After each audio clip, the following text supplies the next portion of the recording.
As we walked down the beach, I saw two sandals on the tide had washed in apparently, and they're Japanese sandals. They sort of a tennis shoe, and they separated the big toe from the rest of the toes.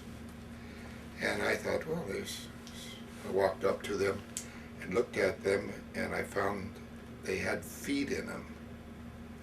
And of course, I left those alone. But as I walked on down, I saw what looked like a coconut was in the waterway. Water's washed not too deep. And I was very foolish in doing this, but I walked out and picked it. It was a Japanese helmet. The only thing is, his head was still in it. And when I had, I had a stick, and as I pulled it out, I unsnapped his straps, and so the head fell free. At first I thought, at first when I didn't know the head was in it, I thought, gee, this would be a nice little souvenir. But when the head was in it, that dissuaded that. But his lips had curled back, exposing his teeth, and one of a tooth fell out. And I reached down and picked up the tooth, put it in my pocket, and left everything alone. We came back in a sorrowful night. Manila Bay takes about an hour to get there. And my conscience got the best of me.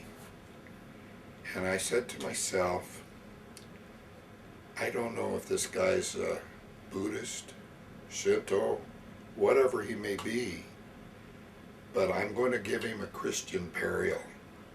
And with that, I wrapped a piece of paper around the tooth, said a prayer, and dropped it in Manila Bay.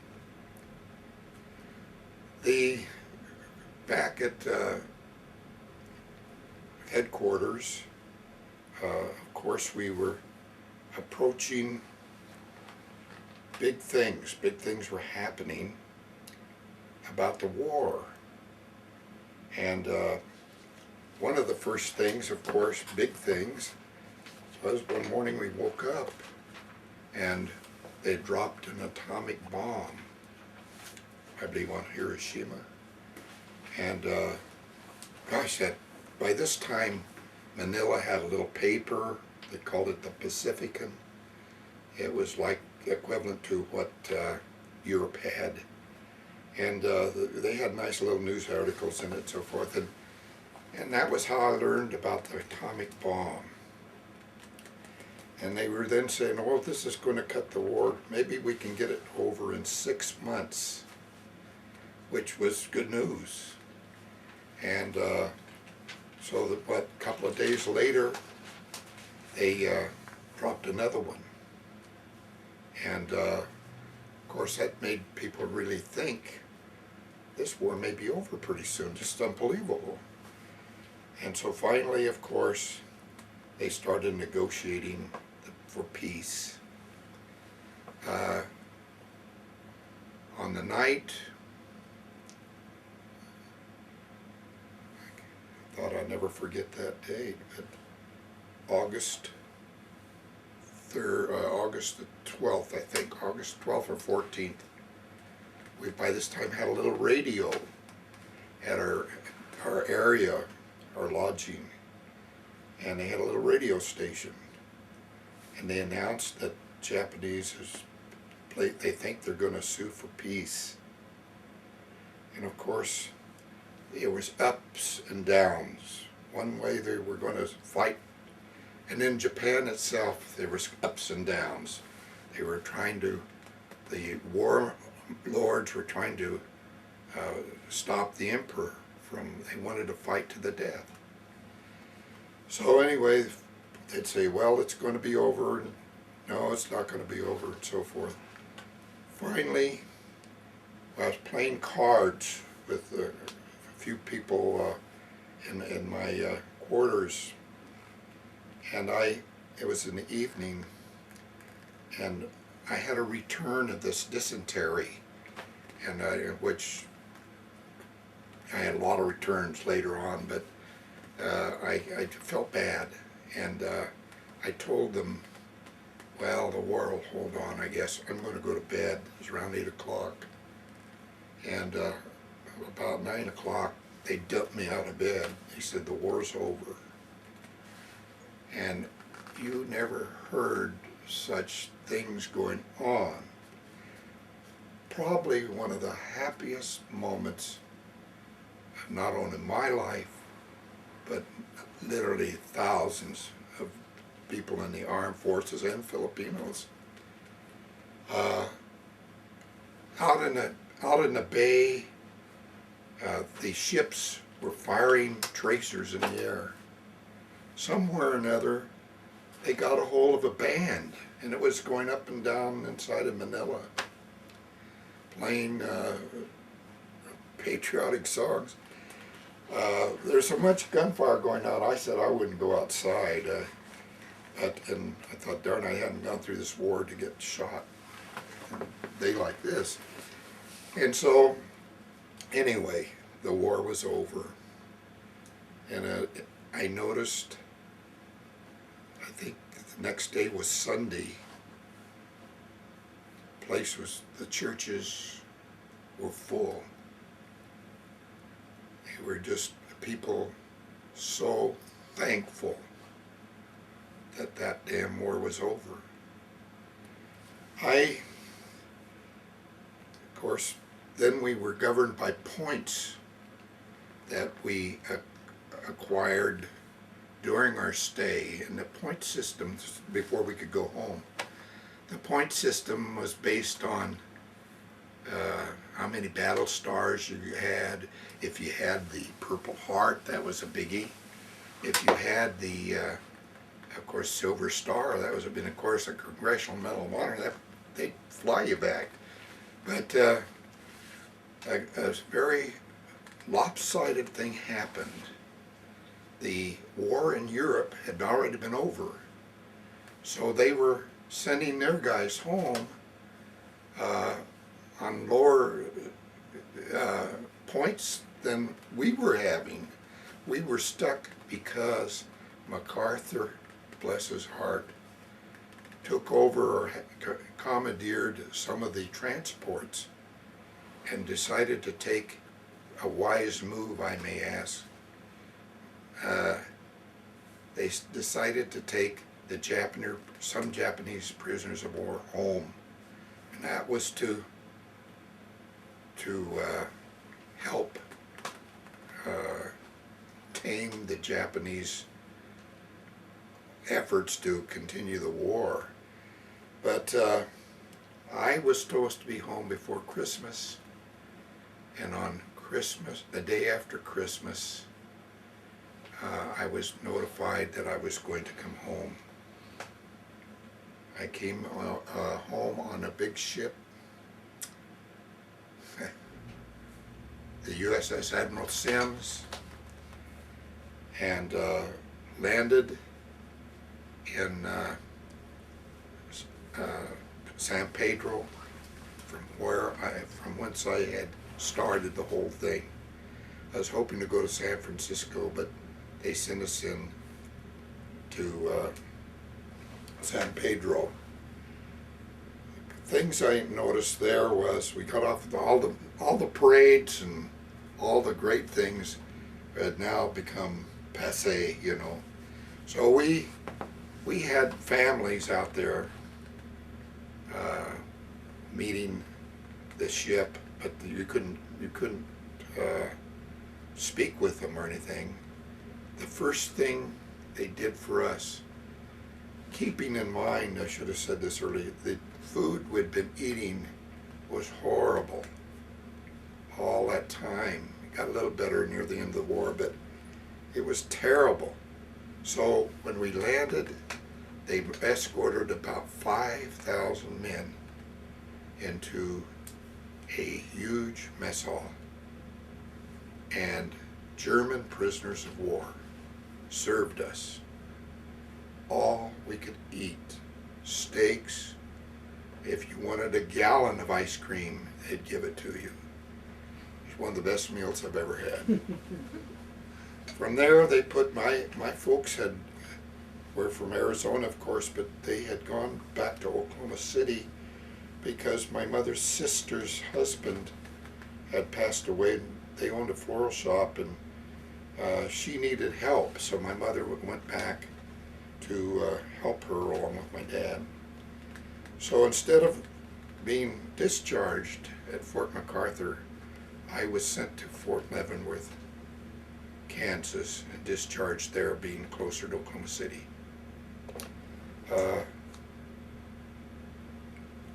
I can only say that war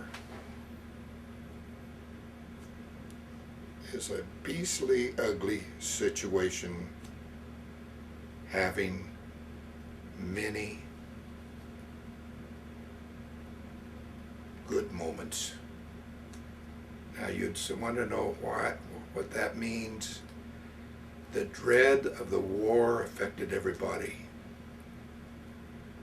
Affected the soldier because he became temporary. He didn't know if he was going to live through it or not.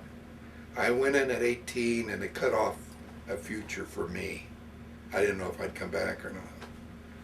I lost my the time I could be dating girls and things of that sort was spent in the Army. But it was a different moods. And I think I'd like to make this point. We can all talk about awards, and they're richly deserved. I will not argue that. But we should look at other things during a war. Just for instance, when I was stationed at Barstow, see, you're no longer free when you're enlisted. You're no longer free when you're a soldier. You go you do what they tell you. If they say take that hill, I don't care how many get killed, you're going to try to take that hill. Or they say you pull KP this weekend instead of a pass, you're going to do KP. Some of my most lonely moments would be going to a theater in Barstow and seeing a movie, not just walking in, but waiting in a line twice. In other words, the line would fill up the theater, you're still in the line waiting for that show to go to get back in the theater. And then to have that mournful, see, you lose yourself in that movie. That's why it was so important. You forget all these things until the lights go on and you walk back up that aisle, and the only place you can have to go is to the truck and get in it and go back to camp. Those are the lonely moments. For me, just to date a nice girl, which I had been doing in my high school, that was forbidden because some jerks in the Army misused their status as a soldier and got drunk and threw up over people and things of that sort. So the general attitude was at that time, be nice to them and we're all for you, but don't invite them home. You know, don't let your daughter get around them or anything of that sort. So you're perpetually lonely, and you pick up you got to go to church, going to USO, things that get pretty monotonous after a while because that's all there is to do. Well, I think I've taken way too much time, and I thank you for this opportunity, and if you have any questions, let's have it. I want to know, because you told us in the beginning that you went into the FBI after that. Would you just how you okay. from that to the FBI? Well, when I graduated from high school in Bisbee, again in 1942, like a lot of kids at that time, I was not taking my studies too seriously because I thought, what the heck? You know, as I said before, all I got to look forward to is digging foxholes, so let's have a good time. My English teacher, just near graduation, tapped me on the shoulder one day and she said, you know, you're failing English. And I thought, oh, don't give me that stuff, you know. And she convinced me I was failing English. And so that nice high school ring I bought and that date for the prom and all those things that were so nice you look for was out the window, because if you failed, you lose all that. So so I did what she wanted me to do. I was a little snotty for a while, but then I thought, I got to do something about this. So I went back to her. I said, how can I pass English? And she said, the last thing we're doing is writing a theme on my vocation. That's the title of the theme. All during the senior year, we were taking these different phases of writing, footnotes and so forth. And Orland Freeman didn't listen, and he didn't know what end was up. So she said, if you get an A in that final theme, I'll let you go. So I went out and I thought, what would she be interested in? I'll be a forest ranger. And I thought, no, that's too hard to find. And then I thought, I'll be a pilot. And I thought, oh, there's a lot of pilots now. And I was in the library and I came across this little brochure about a career in the FBI. And I read it, and I started writing that theme, and guess what? I automatically got interested in the theme. It was no longer to please her. I got interested in it, and I got my A and graduated, of course. But about a week before graduation, an FBI agent, got to know him real well later on in life. His name was Jeff Laird, and Jeff Laird was coming through Bisbee High School, or all the high schools, recruiting. They badly needed clerical personnel back in Washington because the men were getting taken, and 18, 19-year-olds hadn't been tapped yet. So I guess the Bureau thought we can get a couple of years out of them, and to be file clerks, to be what they call locate men, and all kinds of fingerprint readers and so forth. So Martha got a hold of this agent and said, you might want to read this. Well, I'm sure he didn't, but he thought, well, this guy's ripe. So he interviewed me and asked me if I'd go to Washington, and I did. And I lasted back there about 8 months. But the draft was coming, and I knew it was coming. My dad was ill. He's in Arizona. He's got hypertension, malignant hypertension. So I thought, I got to spend a little time with the folks. Now, before I left, I tried to join the Navy, thinking they'd let me come out and I could go out here, but they said, no, we'll give you 10 days leave, but you've got to come back here and so forth. So anyway, by the time I got back here, it was around Christmas time, and I had my last little fling with my buddies and girlfriends and so forth, and then of course I went into the service. When I came out of the service, I started at ASU, and let me see.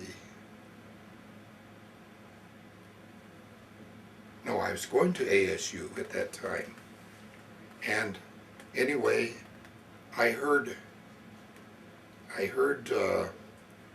one of the people in the business law class See, he was a male stenographer in the FBI, and he came to me and he said, "Would you want to come back in the bureau? They have openings and need night clerks." And at this time, I'm married. And now it's more serious. I'm on the GI Bill of Rights. I have to look for a job, so I applied for it, got it, and worked almost a year there. And then I quit to go to the University of Arizona. I was going to the University of Arizona because at that point, the only place with a law degree. ASU didn't have it then. So my wife and I went down there, and I finished and got my degree, not a law degree. When I got down there, I found out how bad these two schools hated each other, because the U of A made a lot of my requirements electives. So that meant I had to go longer and cut in. I couldn't finish law school under the GI Bill. And so I said, oh, the heck with it. I'll just get a degree. And my degree was in advertising, and my major was advertising and marketing. Well, I thought that was out for me because the FBI at that time was only taking attorneys and or accountants, as long as the attorney was a graduate of a accredited law school and passed the bar, and as long as the accountant was a CPA. So the requirements were quite rigid, and I thought, well, I've had it. Well, it just so happened that when I graduated,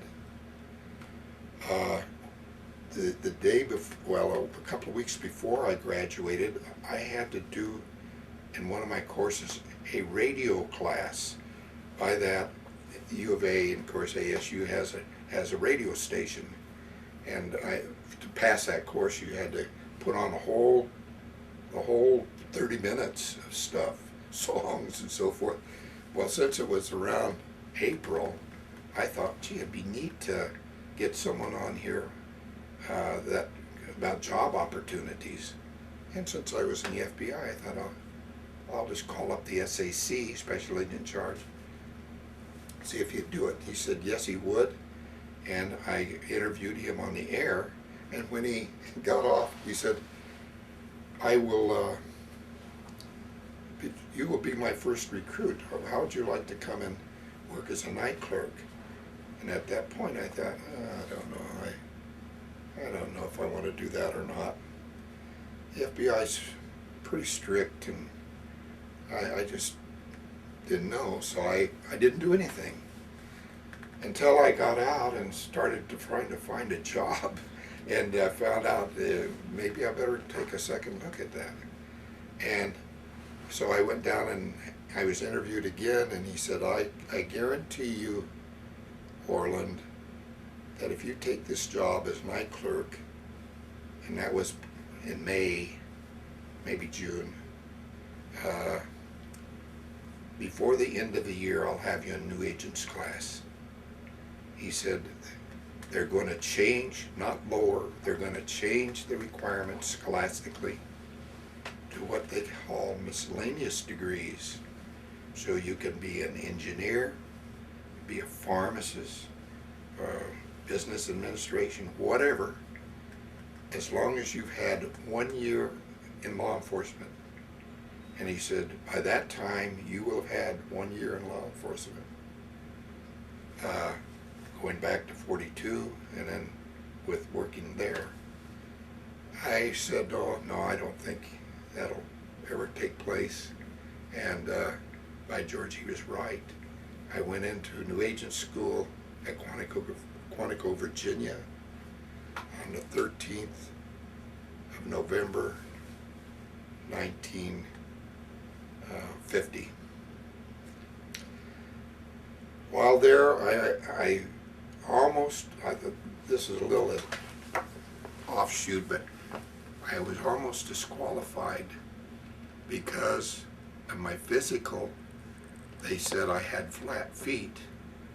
And, you know, I said, damn, you're telling me I have flat feet now, but I went through 3 years in the Army and they didn't worry about my feet. And so, because of that, they said, okay, we'll let him go. Another fellow was with me, and he had a big knot in his muscle here. And boy, they looked at that knot and shook their head and so forth. And finally, they let him go. His name was Horst Ashenfelter. That probably won't mean anything to you, but about 5 or 6 years later, Horst Ashenfelter won a gold medal in the Olympics as a runner. so, you know, that shows you how the doctors can be wrong sometimes. But anyway, I finished New Agent School and was transferred to Los Angeles. Normally I should have been transferred to Norfolk, Virginia, or New York, or Boston, Savannah, anywhere back east. But Joanne was mucho pregnant, and I asked if I could have enough time to go back and pick her up and take her. I thought I was going back east, that I didn't think she could manage it by herself. And of course that upset them that I had a problem there, but they said, well, we'll work it out. Well, the way they worked it out is they sent me right to LA. I went right through Phoenix and picked up my stuff. So LA was my first office. Spent a year there as a custom. I worked on first of all, the criminal squad is what they normally start you on. It's a squad that handles any and all kinds of criminal cases. Then they put me on the selective service squad. You have to remember the Korean War was being cranked up at that time, so we had problems with people who didn't want to go in, you know, or didn't want to register or report. So they were made fugitives and handled. Then I was transferred to San Francisco. Beautiful San Francisco. And I was put on the applicant squad. Applicant squad generally handles anything involving like Sandra Day O'Connor applying for Chief Justice. They do a background on that. Atomic Energy Act. Oops. Sorry, stop 3 minutes early. Oh, listen, I'm talking much too long here. I'm going to stop. How much is left on this too? Half hour. Okay. Applicant squad handled things like U.S. attorneys applying and so forth. And at that point in time, there was the loyalty investigations. Do you remember? These kids won't, but we had Senator McCarthy, and there's a feeling of communism dominating, they thought was dominating the United States, and so they had background investigations on certain people, personalities, to see if they were communist, and if they were going to be excluded from government work. The atomic energy was the same way. They didn't want any communists involved in working on the bomb or anything of that sort. Then I went to transferred to Stockton, California as a resident agent. I was one of 4 people there. And on there I handled everything that came along with the other fellows. I was there 2 years and sent back to San Francisco and worked on the C Squad, Communist Squad. And that was different, completely different type of investigation. I was on that until October 1958. I was transferred to Oklahoma City. And in Oklahoma City, was going through an experience of some problems there, and they eliminated a few agents and reshuffled the thing, and they brought in new blood. I was some of that. Probably the best work I did in the FBI, I think, was in Oklahoma City. I had what they call a road trip. I was responsible for 5 counties south and east of Oklahoma City, and every crime within the Bureau's jurisdiction, FBI jurisdiction, I had it, if it happened in my county. I got very little sleep. My wife still to this day answers the phone, trying to shield me from being overexposed to the public or the sheriff or what, so forth. Had a lot of good cases there, but then they transferred me home to Phoenix, and I spent about 10 years in Phoenix. I was on a white slavery squad in Phoenix. I was on a stolen car squad in Phoenix. I ended up my career doing police schools, and that doesn't mean that's all I did, but police schools, teaching the officers in police departments and sheriff's office things like interviews and how to process evidence and things of that sort. Now they've grown up to where they have their own, like DPS has their own big school and so forth. But at that time, you know, people in Benson didn't have enough money so the Bureau would send down a couple of guys like myself, and we'd spend a couple of days there helping them. So I retired on August the 29th, 1974. And you had to retire at that time. It may be different today, but you had to have 2 things. One, you had to have at least 20 years in as an FBI agent, and 2, you had to be at least 50 years old. Now you could go up to 55 and stay in there, but at 55 you had to go. The thinking being that a 50-year-old man is hard-pressed to run down some 20-year-old kid, you know. But that doesn't mean he can't be used well somewhere else, but they did that. Now, does that take care of that?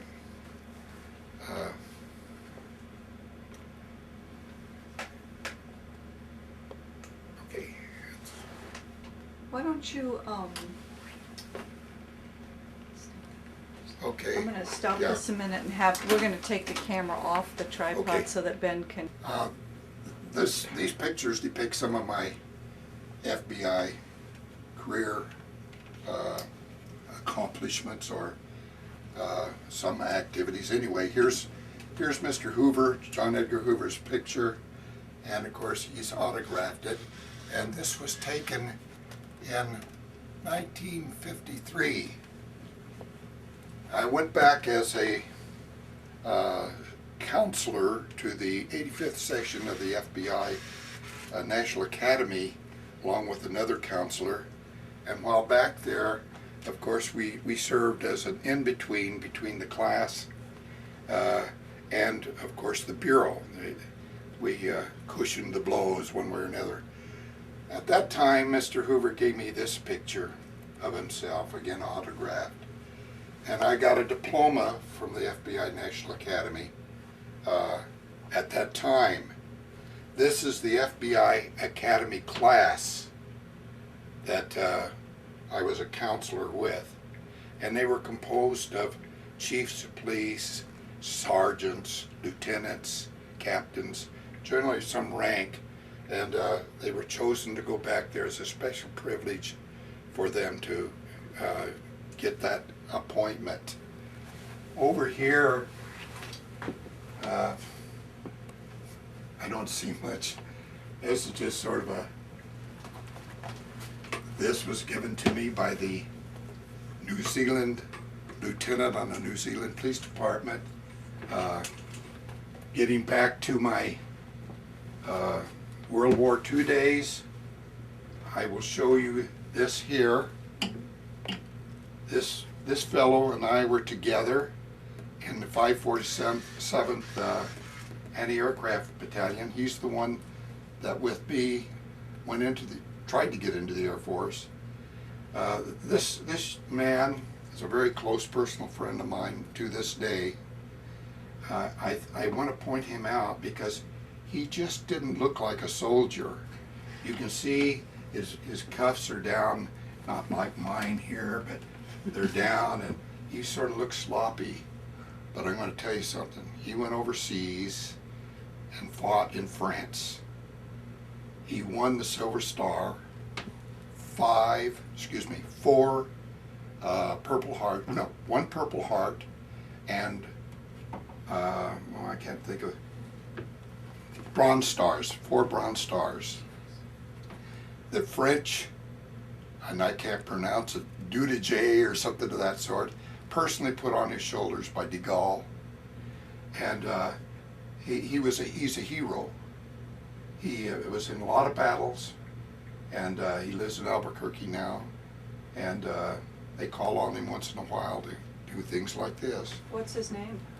Robert McCourt. I think a lot of him. Here he and I are in the 547.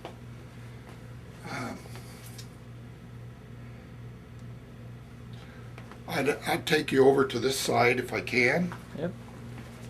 Here's my medals in World War II as they displayed. The top patch was given to me as I was transferred to go home. They were out of these patches, that's General Headquarters. Mm-hmm. So they gave me this patch, and that's the patch that's on my uniform. But this is General MacArthur's Headquarters patch. That's a Good Conduct Medal. And the more serious, this is the medal that was given for the United States for being active. I guess that would include Canada and the Aleutians. This one is, of course, for the Asiatic Pacific. And you see 3 Bronze Stars there. That means I was in 3 combat areas and earned them because of being in that vicinity. This is the Victory Medal, and given to all the GIs, of course. This here is a Philippine Liberation Ribbon. It's given by the Philippine government, and with a Bronze Star for the Battle of Manila.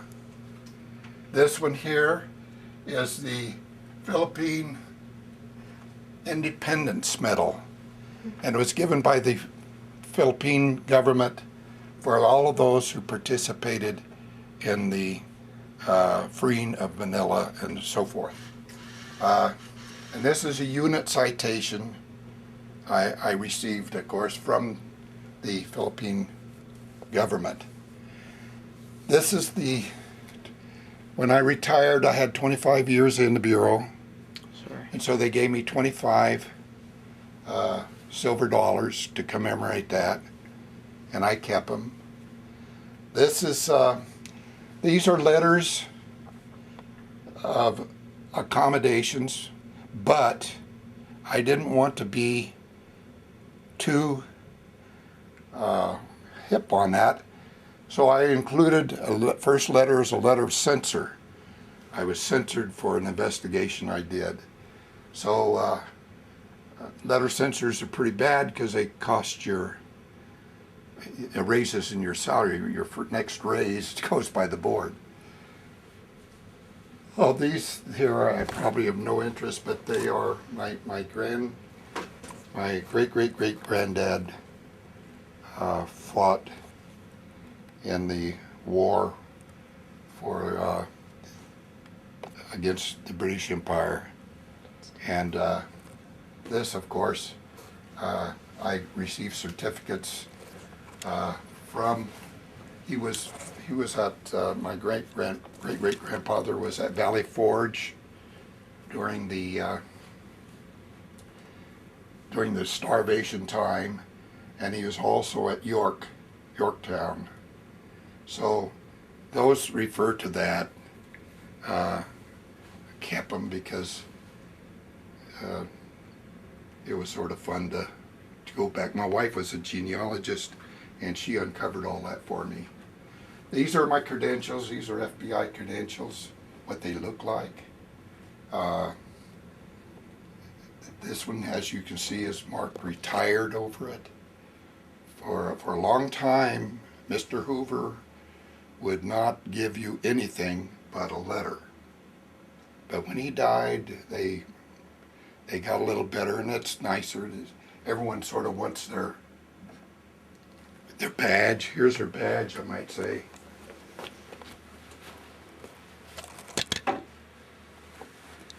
This is an FBI badge, and what it looks like.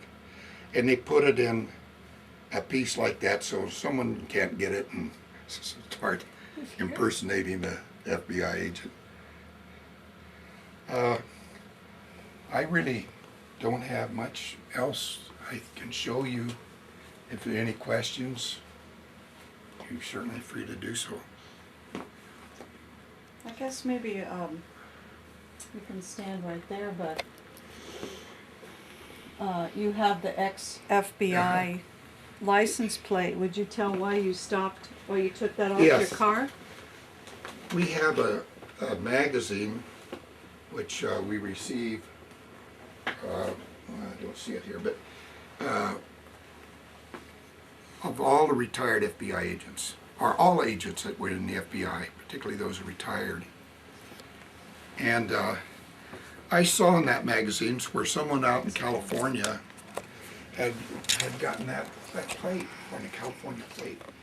Now there is a law that says that people can't duplicate, can't use FBI and so forth. It's a violation of federal law. I don't know how that works today, but in my day it was a violation. For instance, there was a place in Phoenix, it was called the Fat Boys Institute or something, I think. I forget exactly what that meant, but it was a private detective agency. And they had to stop using that because the Bureau won't tolerate it. And that's for the protection of the public, because if everybody had FBI stuff on, you wouldn't know who you're talking to. So anyway, then this release came through. I saw, gee, that's interesting. This guy in California got an FBI license plate. And it's true, you know, I am ex-FBI. I have the papers and so forth. So I applied for it. But then I found I was getting not too much attention, but I was getting attention. Once in a while, it would be negative. People didn't like the FBI. I'm sure probably some of them didn't believe it, and so forth. So I decided, oh, the heck with it. I'm just going to change out and get something else. Wouldn't go back to the normal thing, which I did do. In the meantime, I've been told recently there's some other guy running around with ex-FBI on his too. See, so I don't know. It's you see, there's an FBI hat. That's generally up here. I should show you this. This is my family with John and Edgar Hoover there. If I point, it's my son John, Candace, Connie, myself, Hoover, and Joanne, my wife. This was taken when I was back with this group, and this is when I was getting my diploma, and there's the fellows I worked with there.